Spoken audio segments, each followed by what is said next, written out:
This episode is in partnership with Authority Magazine. Authority Magazine, a Medium publication, is devoted to sharing in-depth and interesting interviews featuring people who are authorities in business, pop culture, wellness, social impact, and tech.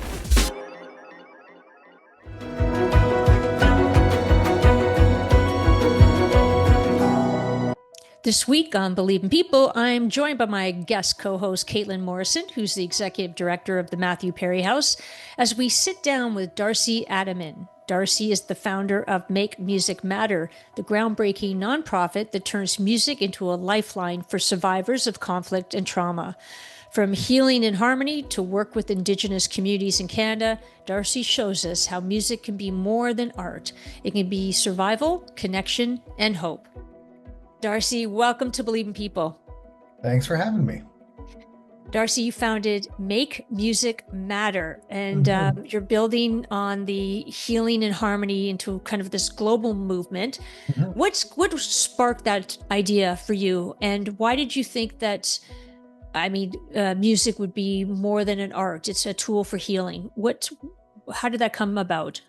Yeah, what sparked it was many years ago. I was doing one-off projects in the humanitarian sphere. And at one point, I just began to realize, like, what's the point of me duplicating? There's tons of organizations that know how to build schools, to do microfinancing. And if it's not for my ego, I should be fundraising for them. So while I had that thought in mind in 2009, I was in Rwanda for 5 weeks, recording an album and filming a documentary. And a very long story short, in a period of a few days, a couple of very important things happened. One, I went to sort of an offsite secret prison that the Rwandan government was using to round up street kids who were orphans from the genocide and just sort of throwing them in there, and sometimes, frankly, just eliminating them, to put it kindly, but to clean up the streets because other governments were coming in to help rebuild roads, and it just it was a bad look.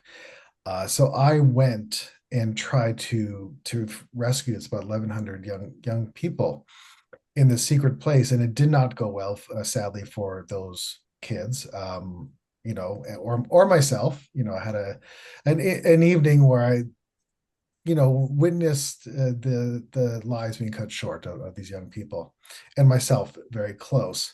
And then cut to a few days later, I was in a rural school in Rwanda, a one-room sort of schoolroom, and to give kids a fun day of recording. We had one day off in 5 weeks. We that's all we thought about, was just, we're going to give them some fun. And it was really fascinating because when we got there, the whole village had been waiting for 3 hours for us to show up.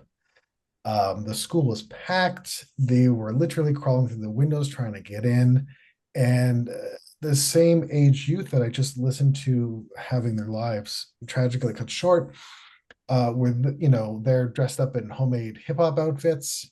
They knew the lyrics to the latest rap songs, even though they didn't have electricity in the huts. So that was an aha moment of, this is so fascinating how music does really travel and galvanize communities, and we can do this better than anyone else because we're professionals. But the clincher on that was, they handed us the lyrics of the songs they had written for us to record that day. And it was very heavy subject matter about HIV/AIDS at the time, what it had done to their communities, their desires not for the young women to sell their bodies to live another day, and their desire to go to school. And we gave them no direction on what to write about. And that was just what was on their minds. And what we realized, the music was an acceptable way to talk about this subject matter. And that was the impetus for the program. Okay, I just want to say, you could have easily, you went through a significant trauma. You could have easily just said, that's it. I can't do this. And let me ask you, how did you push forward? Like, what was it in you that just said, I've got to do something about this? Yeah, I just personally feel responsible for the ills of the world. Whether that's healthy or not, I don't know. But it's not enough for me to see something on the news or to witness something like that and say, oh my goodness, I survived. That's not, thank goodness that's not me. I'm going to go on with my life. It is my fault, and I need to fix it. Wow. And also, I just loathe, whatever someone does with their chance in life is up to them. But I really want everyone to at least have the same starting gate, and that really angers me. And that was really it. Yeah. What were you like as a kid? I wish I could, I wish I could remember. Um, a while ago. Very same. I was, I think, born with a certain empathy gene, I think, and just how I was raised from my father, who survived the concentration camps, World War II. So I was kind of raised on those bedtime stories, which probably wasn't healthy on his side, but that's what happened. So it just made me empathetic from you know day one, quite honestly. And even in elementary school, I was always assigned other kids to mentor that had developmental challenges or things like that, because for some reason teachers recognized I could handle it. So I I've had the pleasure of knowing Darcy for a few months now, and I have like a call it like a humanity crush on the kind of person that he is, if that makes sense, you know.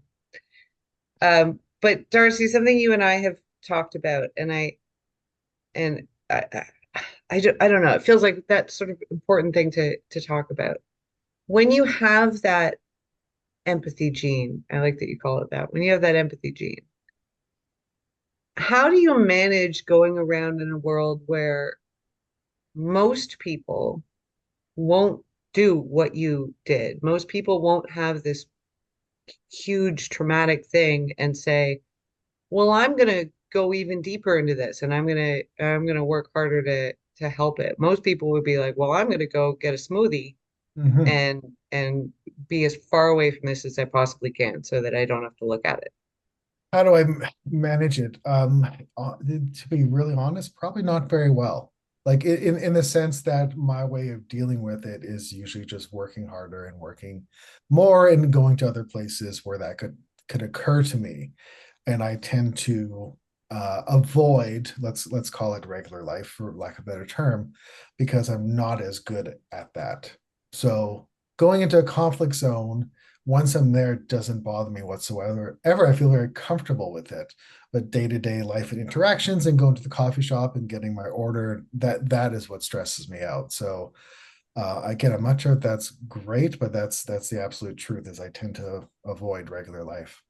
Wow, you know what? That's that movie. You know the movie, the female actor, pardon me, female director, and the fellow went to war and he couldn't, and then when he came back to real life, he just couldn't, it was so strange. He couldn't handle it, so he went back.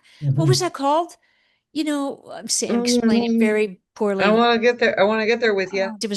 That's exactly it. He was just, people just didn't get the fact that, he was, went on tour, came back and just could not adjust. He was standing in a grocery store looking and thinking, I'm going mad because you face so much. It's a very difficult transition. It really is. I have fled grocery stores after coming back from trips before, because it's just too overwhelming in that regard.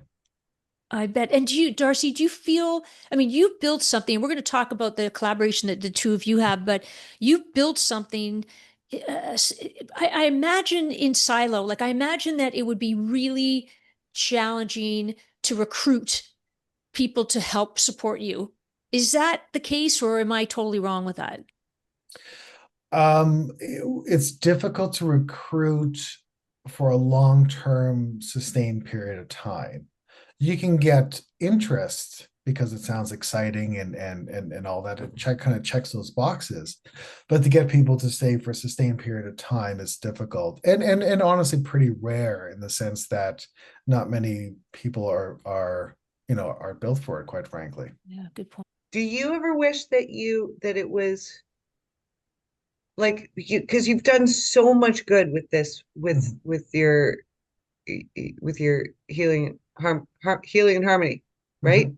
Right. Yes. Yeah. Sometimes I swip it around in my brain. Anyway, um, you've done so much good with it, and I feel like a lot of that stems from your sort of like must help people Mhm. personality, like a need, like a compulsion, must Yeah. help people. Do you ever wish that you were kind of relieved of that burden of feeling like you needed to help people, or would the notion that that might prevent the good from getting done be too much? Yeah, no, in the bad periods at times, absolutely. I don't mind admitting there's lots of times I wish it wasn't like that, is the truth, because I don't want to be dramatic, but it is a bit of a cross to bear in that way. At the same time, I've had other experiences that are so otherworldly in a good way by doing the work that it's you couldn't pay for it. And I also wish I could give people that experience because it's literally like being in another universe. Like Yeah. just I wish I could teleport people and give them that, again, that positive experience on what it's like to connect to humanity that way.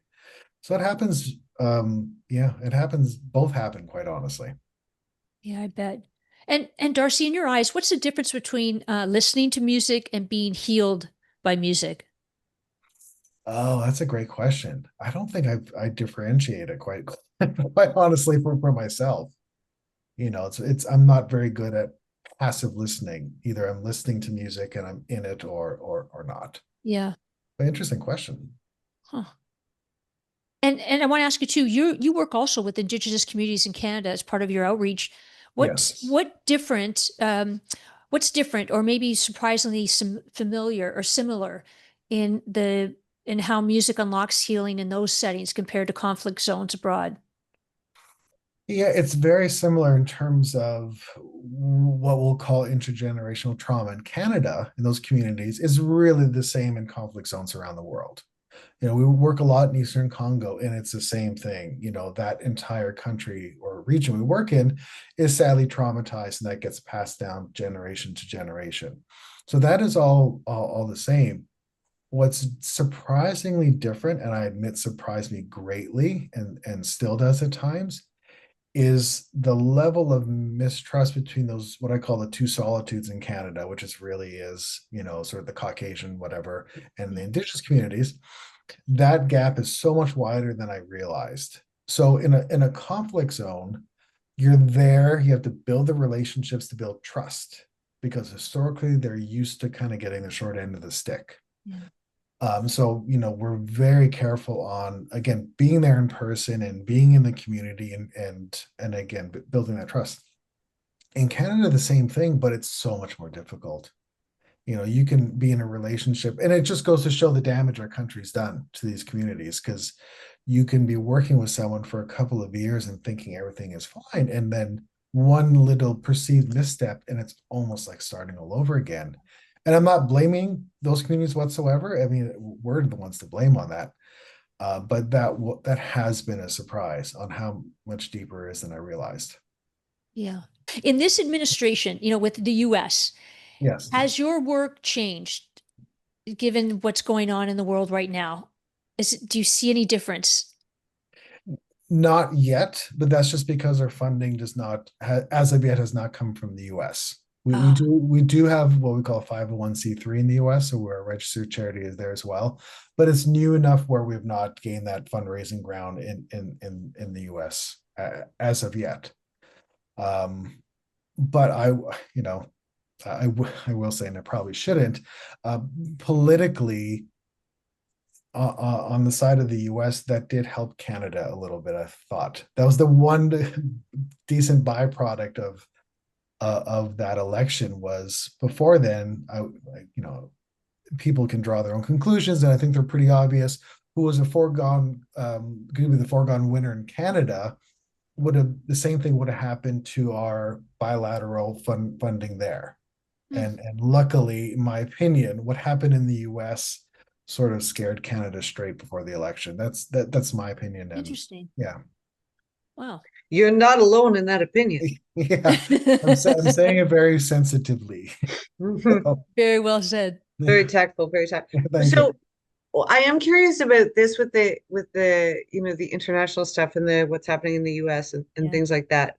Because I remember you saying at one point that smartphones and access to the internet had really changed the way that you are received when you go in to talk to communities for the first time. And it's sort of, there's a lot more resentment Yeah. in terms of people who are like, well, this is the horror that we face every day so that you can like play with your video games or whatever. Is that do you think that's deepening a little bit, or is it so far kind of the status quo resentment that you were talking about before to me? No, my personal experience, it is deepening and getting worse that way. So Wow. years ago, there was a bit of a separation in a bubble where you'd go in the work in the field and then you would come home, and again, you were separated just because of technology and how one could communicate. And that had its pluses and minuses. Now everyone has pay-as-you-go cell phones. Like, the highest penetration rate for cell phone coverage in the world is Africa. They always have these cheap pay-as-you-go phones. Because of that, they see the whole equation of the world now. So it used to be that, frankly, if you were Caucasian and an aid worker, you'd go to these areas, you were kind of untouchable.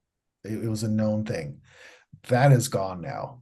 Kidnappings are up at least 200% last year alone because of that resentment. Because they know when I drive through, which I've done quite often, a mining district in Eastern Congo, and you see little kids, literally 8 years old, chained up, breaking rocks for the minerals that are in my phone. I'm a hypocrite as well. They understand where it's going. And of course there's resentment. They're like, well, we want this life too. And who can blame them, quite frankly. But it has changed the game that way. Wow. How do you cope? I know I appreciate that you go back, but what are some of your strategies that you use for your healing? Like not even here, it's not healing, coping. Yeah, that's a great question. And to be honest, I don't think I've figured it all out yet. And that's just I rather be transparent about this stuff. In terms of going to the field and coming home, it took about 10 years to figure out how to do that in a healthy manner. So I know exactly what's going on. I have little tricks to get through a trip that way.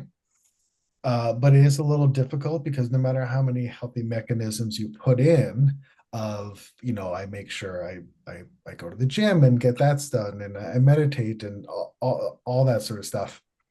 I know post field, once the adrenaline lets go, there is a period for at least a week where it's free. It's out of my control. I Yeah. could be completely fine, and all of a sudden something will trigger anything, and I could start crying down the street, and I don't know why. And Yeah. it's just that is a little difficult, whereas because it's out of your control completely. So you know, yeah, coping can be a difficult thing because there's not one way to do it perfectly and healthy. I know I mean, it's so funny because, we were talking, Caitlin and I, to Hank Azaria, and he has like his coping tools are AA and Anon and all of these things, but there really isn't one for this kind of trauma. No, and Is and there? it's also the isolation of having people understand you, because That's I right. Like, may what kind of relationships do you have when you go home? not Maybe, non-existent ones is uh, is for is the truth. sure. Again, I'm being probably too honest for my own good, but yeah, non-existent ones is really Yeah. it. Because years ago when I first started, you'd come back and you want to talk about this stuff, and what you do, you just alienate everybody. Yeah. I joke I can clear the dinner party in 5 minutes if I want to, and so you end up you Okay, you got stop to go now. talking. Yeah. So you stop talking about it, which I have, because you also know, frankly, and I don't blame people, they're not going to completely understand it. But then that's not healthy either to not talk No, about it. So yeah, it is a bit of a conundrum that way. I mean, I don't mind admitting I'll go to therapy as well and dump good that for stuff you. off, but there's a limit to that as well. Yes. To me, and I maybe this is more commentary than a question, but I'll find a way to make a question out of it. I run into a lot of people uh who take let's say Western world problems very seriously. They'll have a complete breakdown and anger rant over, you know, somebody cut them off in traffic, Yeah. uh or someone like, was put the paper towel dispenser in disarray. They'll then completely lose their minds. And I, just get really enraged. And the interesting thing to me about a human being like Darcy is that the things that he sees on a regular basis doing the work that he does, and the amount of love and empathy behind that work, putting like that extra oomph of almost like emotional torture into it. Um, like those little things, nothing fall off the bat. Like who cares? Those mean nothing. He knows that, and yet he has a stoic um approach to life. Like he's always asking other people how they are, Yeah. and just kind. It doesn't go out and take his rage out on other people. Yeah. And so I guess the question in that is, how do we make everybody else a little bit more like you? And how do we give you somebody like you a little bit more ability to like get that stuff out and not hold it inside? And it's just it's it's an interesting human being conundrum to me that some people take a nothing so hard, so to Yeah. heart, and then there's that, like you're talking, but you come back and it's you don't know what your brain's going to do to you for a week, Mhm. Yeah. but yet exuding calm. And I mean it's interesting to like, so here's the question. Is it the world that we live in? Is it the minorness of the things that we deal with on a daily basis compared to people who have seen what real trauma and suffering, if you will, look like? Is it that? Does that just make us so weak in the knees about discomfort that we blow up over little things, and you have to see the real deal to put it in perspective? I want to joke and say it's disassociation more than anything else, but um, It's a no, good point. it's yeah. I mean, there's probably a little bit of that, quite honestly. But over the so many years of being in the field and doing this, the other stuff, as you could as we'll put it, doesn't quite register with me anymore. Yeah. I just don't see or hear it or feel it for the most part. So it's difficult for me to react to it because it just doesn't. It's like a sound. It's like a frequency. I just can't. It's not possible for me to hear it anymore. I think I miss a lot of things that way. I get that. And I want to ask you, Darcy, and then I want to get into the collaborative work that Mhm. you're doing. You've been doing this work, the work that you're doing, long enough to see perhaps cycles of change. What Mhm. gives you hope that healing can kind of ripple out to entire communities, not just individuals?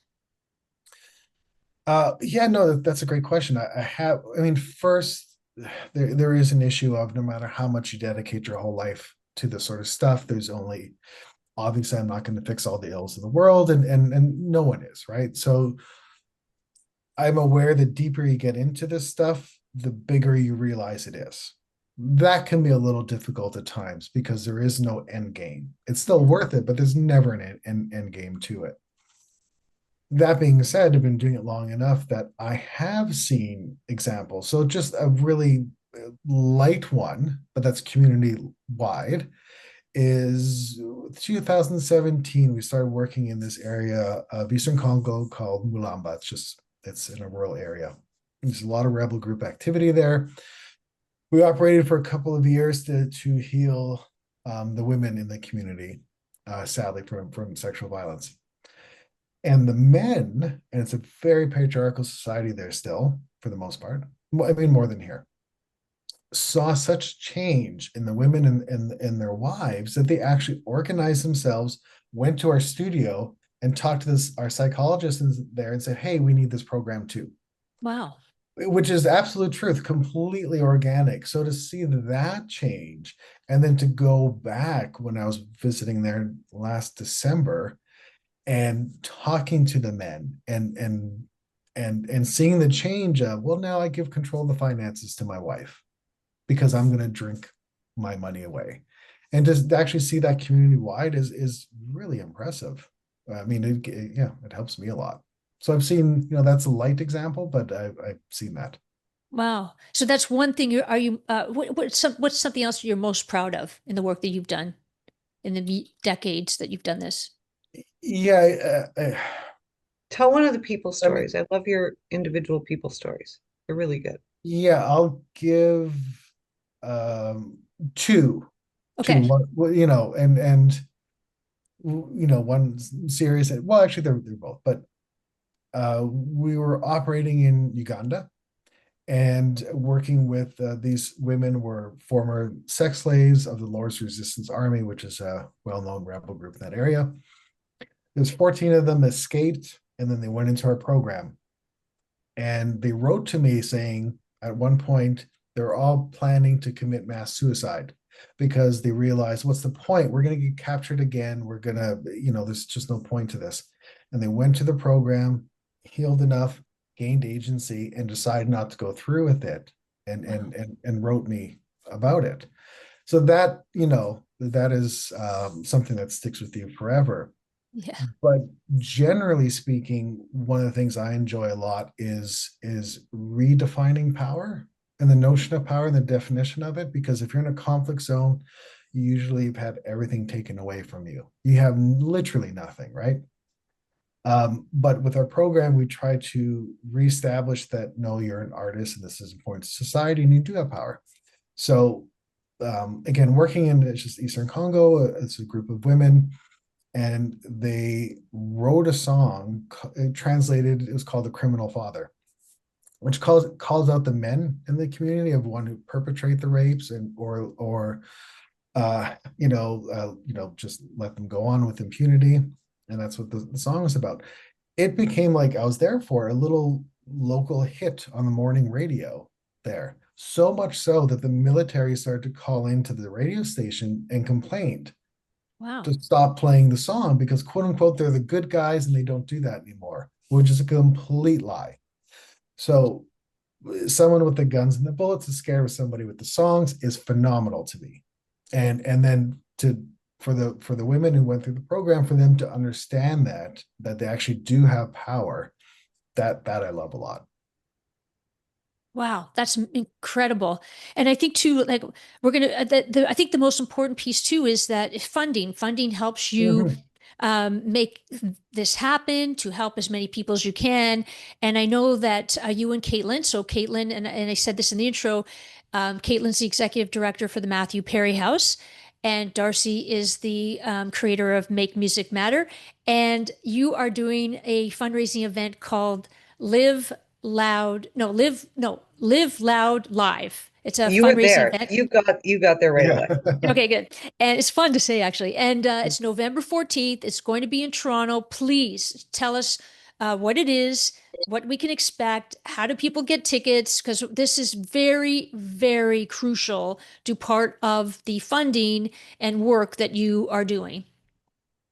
Yeah, I would love if we could at some point post a link or something like that. But Absolutely. Corner Hall, November 14th. And what's special about it is you're going to witness a ton of iconic Canadian acts in a small, beautiful venue. So from Billy Talent to members of Sum 41, City in Color, Serena Ryder, Sky Diggers, members of Moist, Broken Social Scene, and of course, ending with Hank Azaria. I mean, those are some phenomenal, iconic acts that normally play in sellout arenas or in a little theater. So I think as a music fan, it's very special, and I'm excited for that alone. So I encourage people to please, like, it's a phenomenal opportunity to see your favorite acts in a tiny venue, to please purchase tickets and come. Mhm. And the side thing of it. Also, I should mention that the Hank piece is he's going to be playing some Springsteen, which is the thing he Yeah, does. he's Easy Have Street. he Yeah. He's told you doing about that? Easy Street. No, what is it? E Street? He calls it the Easy Street Band, but instead of his usual Easy Street Band, which they're great, Mhm. a bunch of artists from all of those different bands that Darcy just Oh, an mentioned are ensemble. coming together, and they're building like this really cool, it's like a Canadian supergroup. It's, I mean, it's amazing. It's Wow. Yeah. So this who's generation's traveling Wilburys, if you will. It's Yeah, really that's a pretty good way to cool. put exactly? it. That's a great. Yeah. That's a great example. So people purchase tickets and then Mhm. in advance. And what can they expect on the 14th? Where is it in Toronto? Yeah, Corner Hall, which is in the Conservatory in Toronto, November 14th. And again, phenomenal lineup starting with members of Moist, Daphne Doyle, Kim Stockwood, Broken Social Scene, Skydiggers, Royal Wood, uh, Billy Talent, and as Caitlin mentioned with Hank Azaria, the group backing him up will be Sekou from Big Wreck on drums, Cool. Ian Dessaw from Billy Talent on guitar, Dave Brownsound from Sum 41 guitar, Cole McCaslin, bass Sum 41, Hill Korkudis is an incredible producer and plays with Serena Ryder on piano, Whirlwood as well, and Dallas from City and Color is going to jump on as well. So it kind of keeps growing at this point. Amazing. And what Yeah, about and what do you think the atmosphere is going to be like when you arrive? that's a great question. I think, I can Caitlin, tell you. what do you I can think? tell you. Yeah, Yes, let's hear. yeah. So I mean, part of this for me when I'm thinking about it, and it actually has a lot to do with getting to know about Darcy and the work that he does, is we're not all holding on to like the big things, but we're all holding on to something. And there aren't a lot of opportunities to come together with a bunch of people who are all just acknowledging we're holding on to something, and we want to like let it go and like shout together. And that hence the loud and live loud live. We just want to like that sort of scream of that sort of into this like amazing Canadian and also a little bit nostalgic music and all kind of about people coming together and sharing what they're doing. And I mean all of these incredible musicians that Darcy mentioned, we're not we're not paying them. They're coming. They want to do this. They want to be a part of it because they know that, you know, people need an outlet, and more people are kind of carrying stuff around with them. And so it's like we want it to be like a celebration of coming together and saying, you know, F all this garbage. Let's Exactly. play some music and let's do something. Let's just change the world a little bit today. Well, and you know what's really unique to this and is the fact that very rare that we hit an intimate, maybe one band in an intimate setting, but to have a compilation of all of these artists come together in a relatively small venue. So get your tickets because you will miss out. I'm just saying, audience and listeners. And to have this energy, and I think, the is very rare. And I think too, who's MC? You have an MC. Did you announce an MC? MCs? Two, there are two. Yes, Who are two. Yeah, they? Tara Sloan and Tom Power. So a phenomenal group of people for Amazing. that as Just, well. a couple of random people who are amazing. Yeah. And what website is it? Where can people buy tickets? Send it. People will see the link right here, and I will also post it on social media. And you have to get your tickets. It's November 14th. What time? I think it's a 7:30 start time, Kaylin, for the actual show. Doors will be 7, and we'll have a VIP reception beforehand for a few people. That's amazing. That's amazing. Extremely exciting. And I think it's rare to have this opportunity. I think it's wonderful, and that it is, and you are giving a voice, a greater voice, to the work that both of you are doing, to Matthew Perry's house and to Make Music Matter. That is a massive way of also giving back. And I think this is where people can help. If people are sort of, frustrated in where I can lend my energy, this is a really great vibe and way to do it.